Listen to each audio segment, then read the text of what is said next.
Bismillahirrahmanirrahim. Assalamualaikum warahmatullahi wabarakatuh.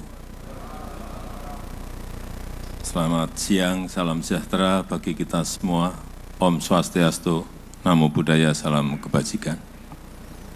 Yang saya hormati Ketua MPR Republik Indonesia, Bapak Ahmad Muzani. Yang saya hormati para Menteri Kabinet Indonesia Maju, yang hadir bersama kita banyak sekali. Enggak bisa saya sebut satu persatu, bisa 1 jam lebih nanti kalau disebut. Panglima TNI dan Kapolri,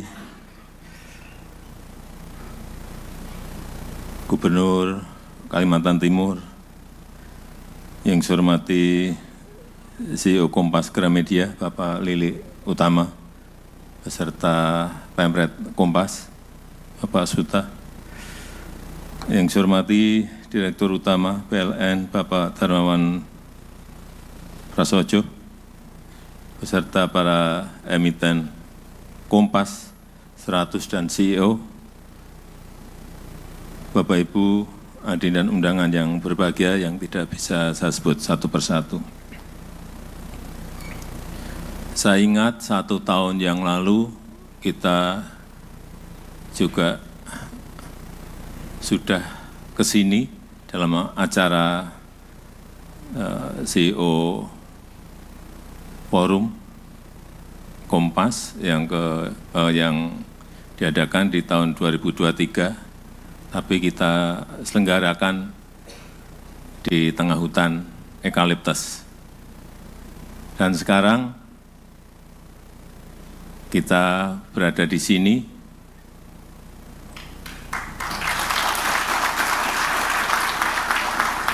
di Istana Garuda, dan ruangan ini adalah ruangan untuk konferensi pers, baru pertama kali digunakan ya sekarang ini.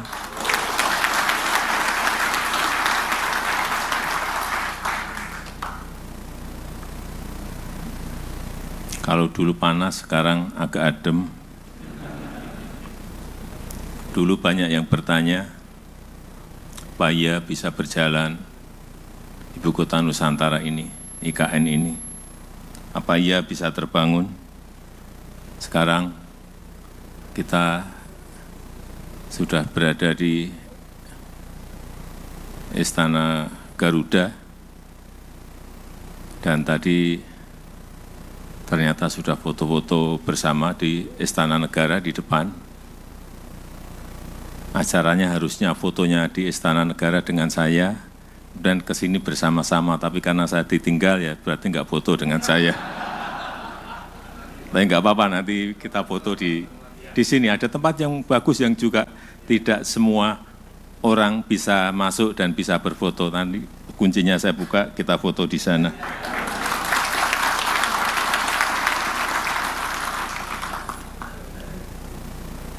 Saya menyampaikan itu artinya apa?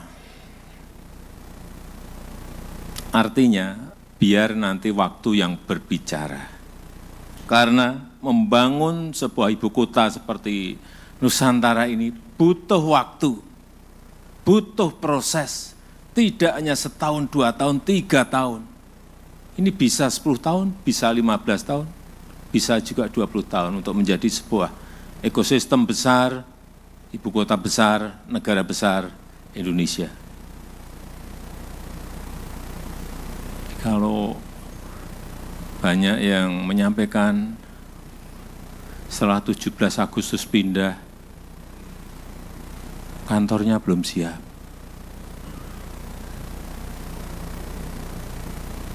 Yang untuk hunian juga masih dikerjakan. Tapi nanti dilihat dari sini kelihatan semuanya. Ini adalah tempat tertinggi yang bisa melihat ibu kota kita. Dan ini memang ruangan ini ruangan yang paling baik.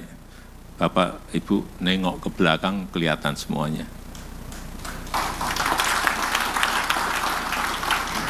Sekali lagi, semuanya butuh waktu dan semuanya butuh proses. Ini membangun sebuah ibu kota negara, dan negaranya bukan negara kecil tapi negara besar. Kembali ke 10 tahun yang lalu. Saya ingat dulu saat pengalihan subsidi BBM, subsidinya kita potong, tapi harganya tentu naik.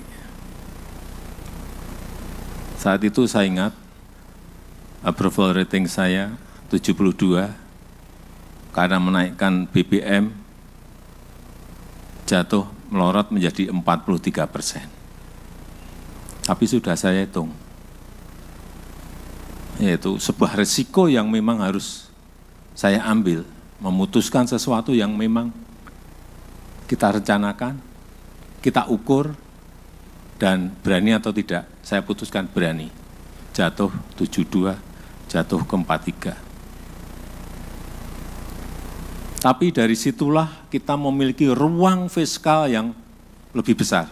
Kira-kira melompat ruang fiskal kita, tambahnya ada 170-an triliun saat itu. Dari situlah kita berangkat membangun yang namanya infrastruktur. Dan selama 10 tahun ini jelas dari anggaran yang ada, sekarang kita telah memiliki jalan desa baru. Ini saya mulai dari yang jalan desa, karena orang selalu berbicara kalau ketemu jalan tol, pada jalan desa yang telah kita bangun selama 10 tahun, itu ada 366 kilometer. 366.000 kilometer.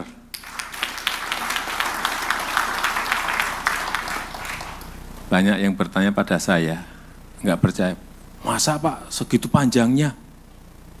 366.000 kilometer. Coba kita lihat, jumlah desa di Indonesia itu ada 74.800 desa. Kalau yang dibangun 366.000, artinya satu desa itu hanya 5 kilo, 4 kilo, 5 kilo. Logis enggak? Justru kurang kalau menurut saya.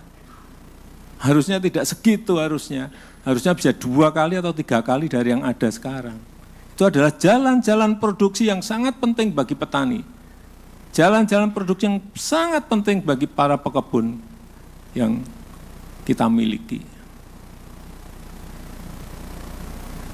Kemudian embung ada 6.800, pasar desa 14.700. Kenapa harus ada pasar desa? Karena dari produksi itu harus ada tempat untuk memasarkan. Kemudian posyandu ada 46.000 posyandu baru yang dibangun dari yang sebelumnya tidak ada. Nah, sekarang yang jalan yang gede-gede, jalan tol. Jalan tol sampai saat ini kira-kira 2.433 kilometer. Di mana kalau kita ingat, sejak tahun 1978 Jagorawi dibangun sampai 10 tahun yang lalu, itu hanya kira-kira 780 kilometer.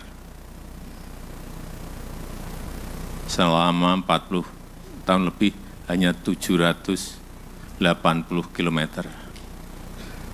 Di China sekarang memiliki jalan tol 48.000. Jadi jauh banget masih. Bandara dibangun 26 bandara baru, airport baru. Pelabuhan, seaport 25 baru. Yang perbaikan ada 164.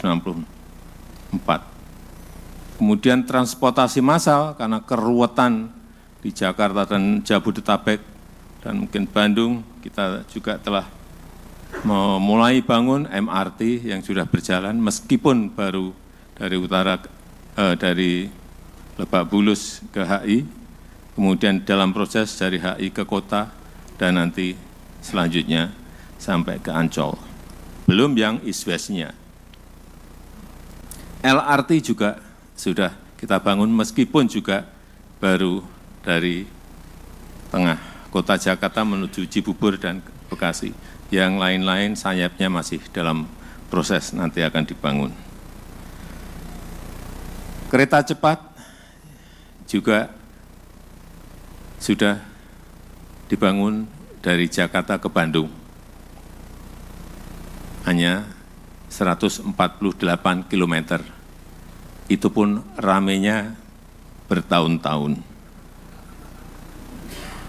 Di China sekarang sudah memiliki kurang lebih 28.000 km kereta cepat. Kita 148 km. Artinya stok infrastruktur kita masih jauh tertinggal dari negara yang tadi saya sebut. Bendungan telah dibangun 53 bendungan baru dengan jaringan irigasi 1,2 juta hektar. Yang pada akhirnya itu bisa menurunkan biaya logistik dari 24% ke hitungan terakhir kurang lebih 14%, sehingga menambah daya saing kita. Dan juga mengurangi jumlah desa tertinggal dari sebelumnya 47.000 menjadi 10.400. Dan kelihatan itu pembangunan infrastruktur itu telah menaikkan global competitiveness ranking kita dari 42 di 2015, sekarang di ranking 27. Dan juga telah menaikkan global innovation ranking dari 97 melompat ke 54. Ini angka-angka yang memang harus kita sajikan supaya kita, karena Bapak Ibu pinter-pinter semuanya, jadi tahu bahwa dari pembangunan itu ada hasil-hasil yang konkret yang akan memperkuat daya saing kita, competitiveness kita kan. Nah, itu yang perlu angkanya saya sampaikan.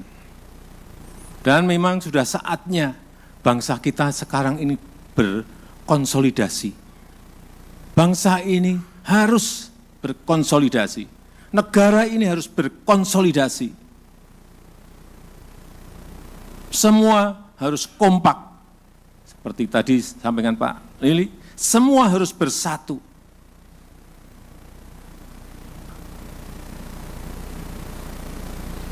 Karena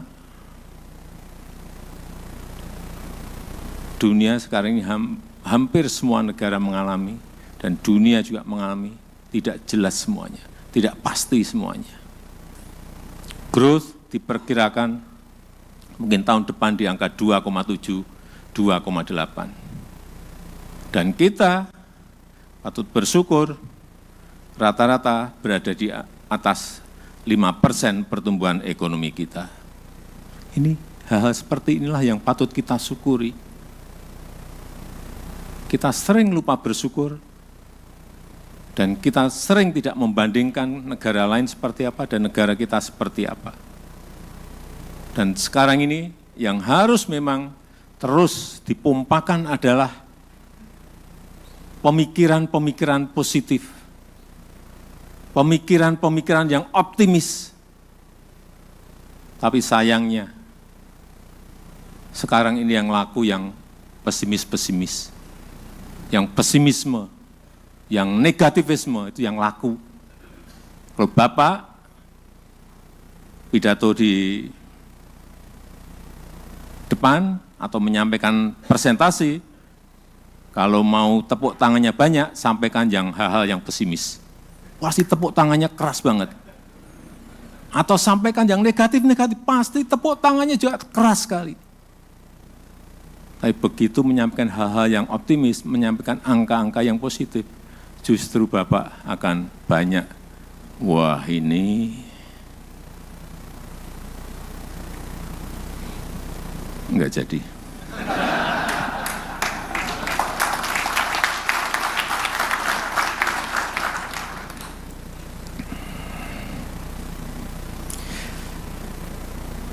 Dan kita sekarang ini telah masuk kepada abad Asia. Abad Asia. Kita berada di dalamnya. Dan diperkirakan ada 3 negara yang akan menjadi kekuatan ekonomi baru. China, India, Indonesia. Kita masuk. Tapi hati-hati, tidak gampang untuk menuju ke situ. Kita harus ingat, GDP nominal kita sekarang ini sudah di angka 1,4 triliun US dollar. 1,4 triliun US dollar. 1,427 triliun US dollar. GDP per kapita kita sekarang sudah mencapai 5.060 US dollar per kapita. Kalau kita ngebut, apalagi target yang disampaikan oleh Presiden terpilih, Bapak Prabowo Subianto, menuju ke growth di angka 8%, perkiraan kita 5 tahun ke depan, kita GDP per kapita kita mungkin di atas 8.000 US dollar. 5 tahun berikutnya,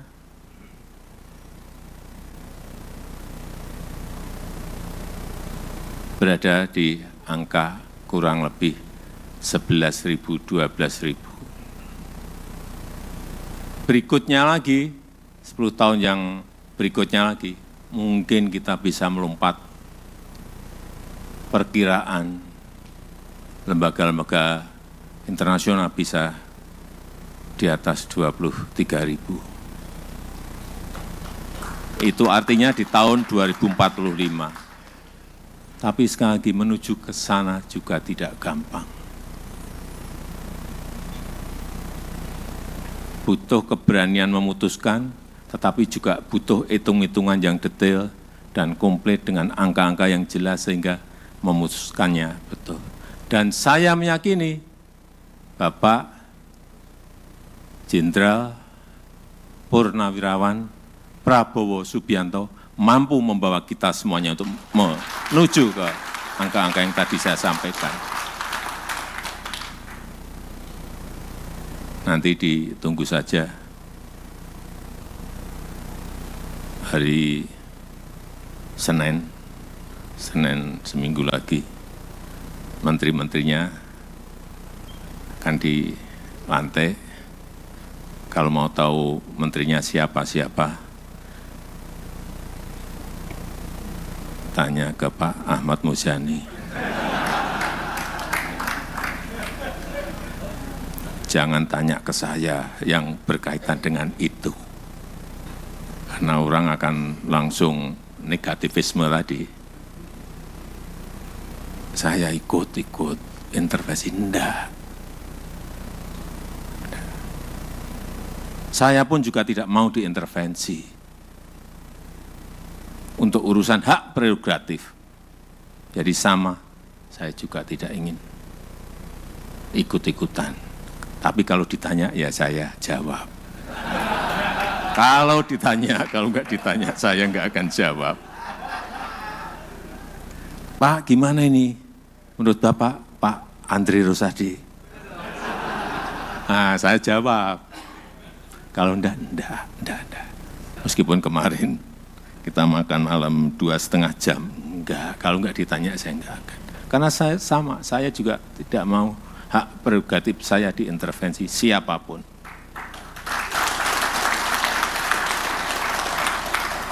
Itu hak yang diberikan pada rakyat, kemudian di dalam pemilu ditransfer ke saya. Sudah sering saya sampaikan, untuk menggapai angka-angka yang tadi saya sampaikan, salah satunya hilirisasi ini harus total kita kerjakan. Hilirisasi ini harus total kita kerjakan. Hilirisasi ini harus total kita kerjakan. Jangan biarkan bahan mentah itu kita kirim lagi ke luar negeri, kita ekspor ke luar negeri. Siapapun, nggak ada masalah. BUMN mau mengerjakan silahkan, swasta mau kerjakan silahkan, asing mau kerjakan silahkan, join berpartner silahkan, tapi di dalam negeri.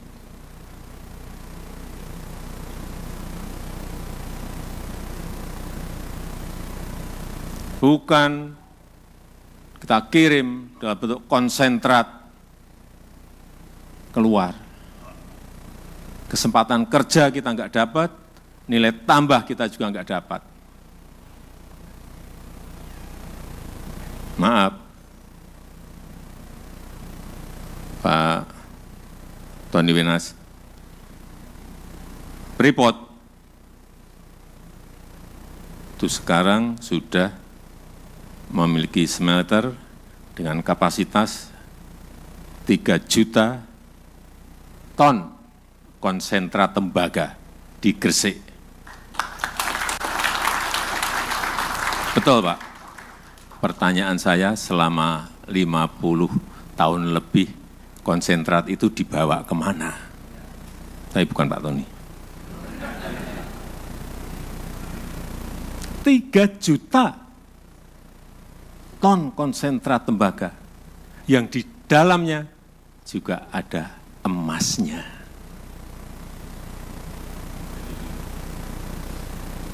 Perkiraan saya, nggak tahu mungkin saya, karena saya sering ke bawah, kira-kira berapa sih emas yang terangkut?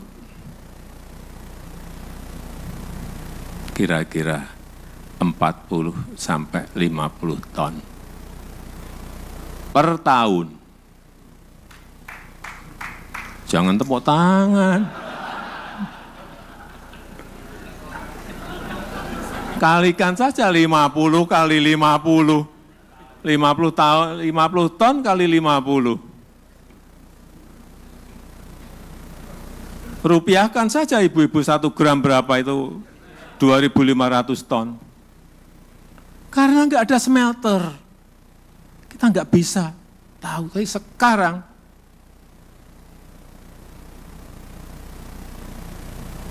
Freeport Indonesia sudah memiliki kapasitas untuk itu. Tahu nanti, setahun ini akan tahu kita. Karena sudah mulai berproduksi full di Januari, Pak Tony ya. Januari sampai Desember tahun depan tahu. Kita tunggu di Desember tahun depan berapa ton ya produksinya. Perkiraan saya, iseng-iseng tanya ke bawah-bawah ya. 50. Besar sekali, rupiah kan enggak ngerti. Saya pernah ngerupiahkan langsung lemes saya. Tapi enggak apa-apa. Kita juga bersyukur Freeport sudah bisa kita ambil alih 51% dan sebentar lagi akan tambah lagi. Artinya Freeport itu bukan kepemilikannya, bukan perusahaan Amerika lagi, tapi sudah milik Indonesia, milik MinID. Dan ngambilnya dulu juga tidak gampang. Enggak mudah. Dari 9 melompat ke 51 gampang. Yang saya kira timnya kemarin ada 4, ada 3 menteri, 1 wamen. Salah satunya Pak Budi Gunadi Sadikin. Yang saya senang, kita beli saat harganya murah. Seingat saya berapa? 3,9 ya, billion US dollar. Sekarang market value-nya mungkin berapa? 20, berapa Pak Tony? 24. 30 miliar lah. Naik terus, 34 coba. Artinya yang kita beli 3 tahun yang lalu, sekarang sudah lunas. Tahun ini lunas Pak Tony ya, lunas.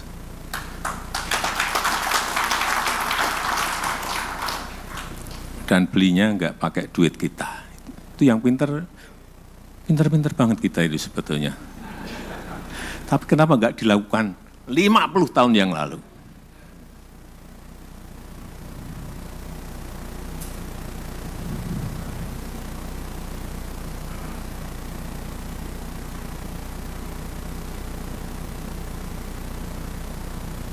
Kita harapkan sekali lagi nanti tambah, nggak tahu berapa persen, ini masih negonya alot banget. Dan kalau itu betul-betul satu persatu kita kerjakan dengan baik, dihilirisasi semuanya, saya meyakini China, India, Indonesia betul-betul akan masuk ke zaman keemasan negara kita Indonesia.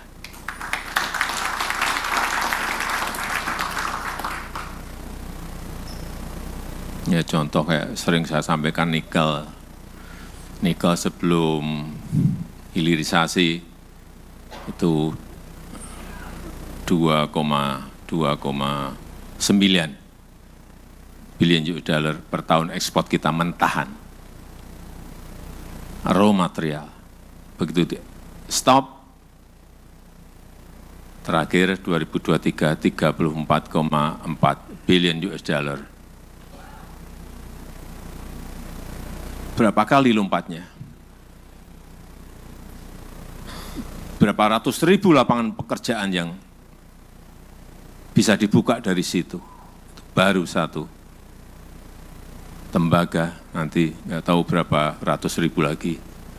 Kesempatan kerja yang bisa timah, boksit yang sudah juga. Belum produk-produk batu bara, produk-produk pertanian, dari kopi, nilam, lada, jangan dikirim dalam bentuk mentahan. Jangan dikirim dalam bentuk mentahan. Kopi kita memiliki 1,2 juta hektar, saya kira bisa dilipatkan lagi. Kakao 1,4 juta hektar, lada 172.000 hektar, nilam 12.000 hektar. Ini bisa ditingkatkan lagi, kemudian dihilirisasi. Kopi kita punya 1,2 juta hektar, tetapi produktivitas per hektarnya sangat kecil sekali, hanya 2 ton. Rata-rata 2,3 ton per hektar. Rata-rata 2,3 ton per hektar. Di Vietnam, yang dulu belajar dari kita, sekarang 1 hektar itu bisa 9 ton. 9 ton. Ini ada yang perlu dilihat secara detail, apa penyebabnya. Siapa yang menyebabkan, apa problemnya, apa masalahnya. Secara kerja yang memang harus seperti itu. Kerja kalau nggak detail, kita nggak ngerti. Kerja kalau nggak lihat lapangan, nggak tahu, Bapak Ibu angka-angka nggak ngerti. Problemnya apa nggak akan tahu.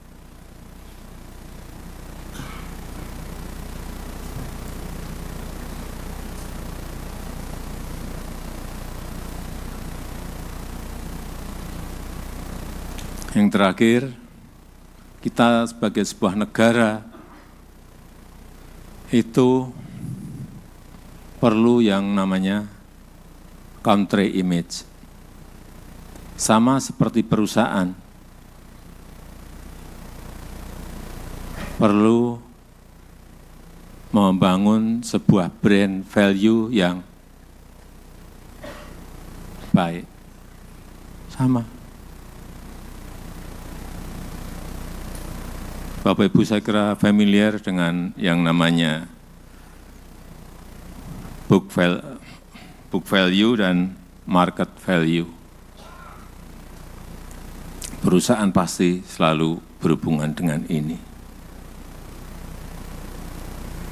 Di mana market value sebuah perusahaan itu bisa kadang-kadang bisa lebih tinggi dari book value-nya. Karena adanya trust, karena ada yang namanya daya tarik sehingga membentuk sebuah image, sehingga membentuk yang namanya persepsi. Negara juga sama. Yang kita bangun sekarang ini selama 10 tahun, kita semuanya berusaha ini adalah global trust. Kepercayaan yang kita bangun ini.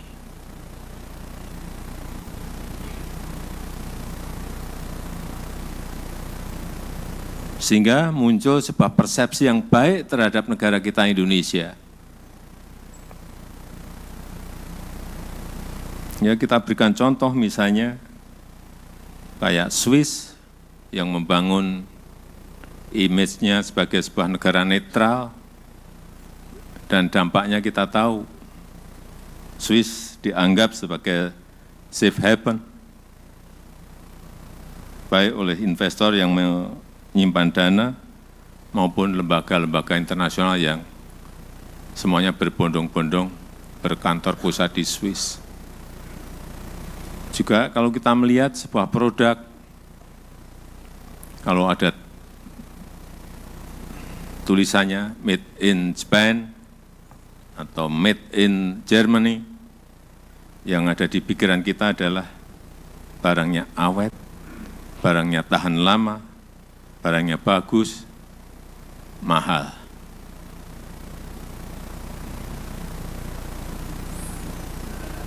Oleh sebab itu, yang namanya country image itu penting, tapi memang sekali lagi membentuknya butuh waktu, membentuknya butuh proses, butuh konsistensi, baik antara pemerintah, swasta, dan masyarakat.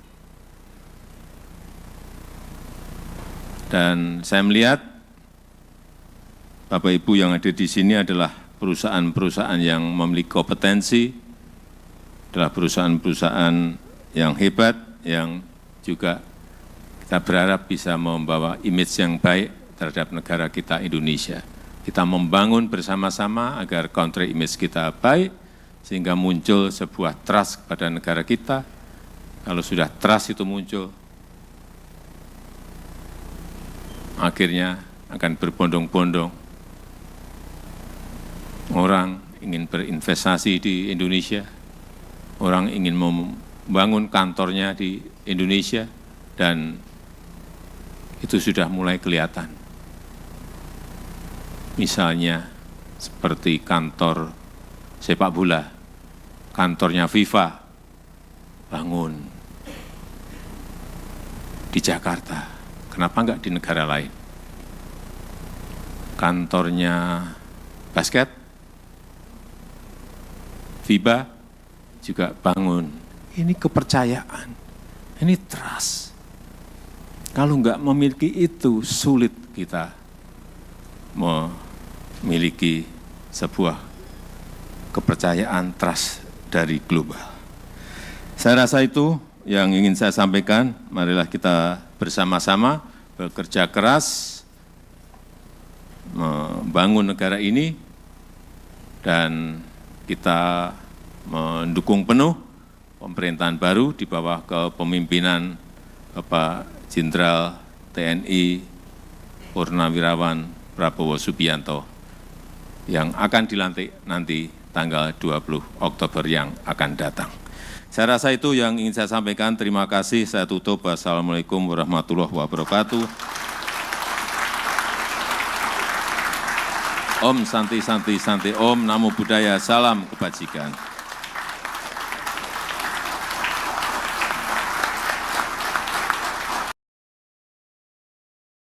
Menjunjung tinggi prinsip jurnalisme dalam setiap tayangan terbaiknya. Menghadirkan berita bernilai sebagai referensi. Gelar bicara yang tajam. Tidak, ini kan kebohongan, Dok. Mengupas fakta demi fakta dan mendorong pencarian solusi. serta investigasi yang mengungkap kebenaran. Rosi, Satu Meja, The Forum, Sapa Indonesia Malam. Nilu, ikuti semuanya bersama Kompas TV.